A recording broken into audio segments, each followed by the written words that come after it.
51% of teens tell someone that they feel stressed at least once a month. 51%. That's over half of the teens of today's day and age tell someone that they feel stressed at least once a month. Now, I think we can all agree that stress is pretty common nowadays.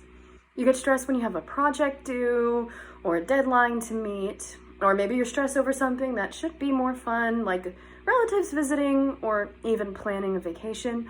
Though for some, relatives visiting is about the least fun thing that you could ever plan, but you know, it is what it is. Anyway, so the society we live in today makes stress seem to be normal. You should feel stressed so that you know you're doing enough stuff that is productive. If you aren't stressed, you're just lazy. You're not trying hard enough. You should work harder. But should this really be the case? No. Stress can make people who already suffer as it is suffer even worse. So let's back it up and talk a little bit more about the science.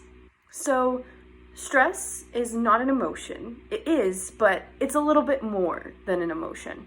So stress is environmental, but also a reaction to the environmental issues. Let me explain.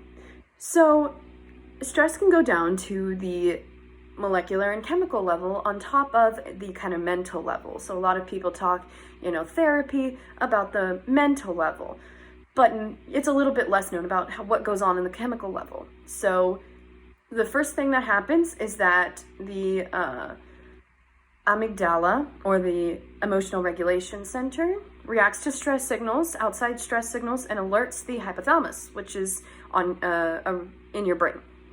So the hypothalamus releases cortisol, and at the same time tells the nervous system to release adrenaline, which is also known as epinephrine, and they both enter the bloodstream, and that's where all the problems begin. So cortisol, which is what the hypothalamus releases, fits into organs and tissues like a lock and key, and it changes a lot when it does that. It can do stuff like boost blood sugar, cause your heart rate, I know personally I have felt that when you're up in front of the middle of somebody and your heart rate starts going 1,000,000 miles an hour, it's not a fun time for anyone. But also it can make your inflammation worse. A lot of things get worse with cortisol. So another thing that it does is cause you to want to naturally eat high energy foods, which includes like things with a lot of sugar or carbs, also known as comfort foods. Personally, one of my favorite comfort foods is Raising Cane's chicken. You don't really want to ask what this stuff is fried in, but it's delicious. Just don't ask, it's delicious. And it also explains why I naturally want a cupcake when I walk into my physics class. Anyway, but this is an issue because it can cause the beginning of deep belly fat, which is not your average belly fat. This is something that releases hormones as well as something called cytokines, which make you more likely to develop chronic illnesses, which is where we get into stress and sickness.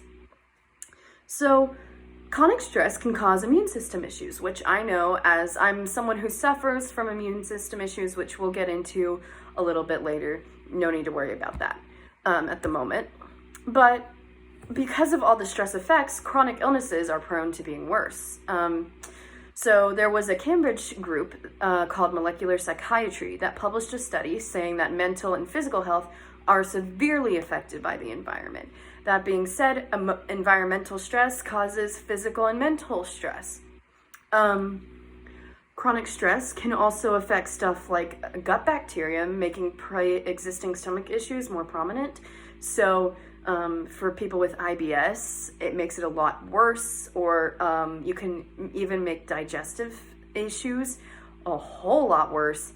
I've had personal issues with digestive stuff, and I've had a really close friend of mine who has IBS, who just the stress makes it about 1,000,000 times worse because of the cortisol and adrenaline and what it changes. So a little bit about me and my kind of background in all this. When I was 12, I was diagnosed with a chronic illness. And it was something that made me feel completely different. You know, to be told when you're 12 that you permanently have an issue, it kind of makes you a shell of your former self. You don't really think that anything will ever change for you, and that you're just kind of stuck as you are, not knowing what to do. And it's a very tiring thing. So, but, you know, regardless, I went on with my life. But it all came to a head this year, specifically. I was trying to get into Texas A&M University. It was my first choice college.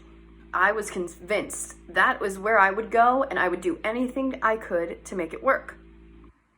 So I had applied, I had done everything right on time, and I was waiting for months. I had been waiting for forever, waiting to hear back. There had been people who had heard back already, and I was extremely terrified because it was really getting close to the decision day in May.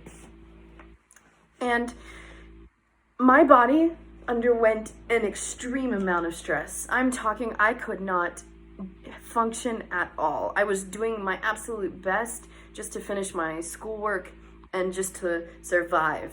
And that's a lot of people feel that way when it comes to stress. Anyway, emotionally, I was extremely snappish to those around me. I had very little patience. I would snap at someone as soon as they asked me a question and all they were trying to do was get an answer to something. It was just not a good idea. And I honestly felt bad because I was going through it and I didn't know how to respond or how to make it better. On top of that, I cried fairly easily. I would be pushed over the edge by anything. I remember I watched a really cute commercial one day and it Waterworks. I digress. Anyway, so I also experienced panic attacks more often, and I always felt like I was on alert. Something was going to go wrong. I felt it all the time, and that is also kind of a thing that goes along with anxiety, is that you're waiting for something to go wrong. Something has to go wrong. Nothing can be exactly like it is, and it's an awful feeling to feel for a long period of time, or for just a short period of time at that point. You know, physically, I had issues as well. Physically, I had an increased amount of stomach issues and headaches. I had an awful time with my stomach. I could barely digest well. I was constantly just random stomach aches, just sitting there waiting. There would be nights I just couldn't eat because I was just waiting.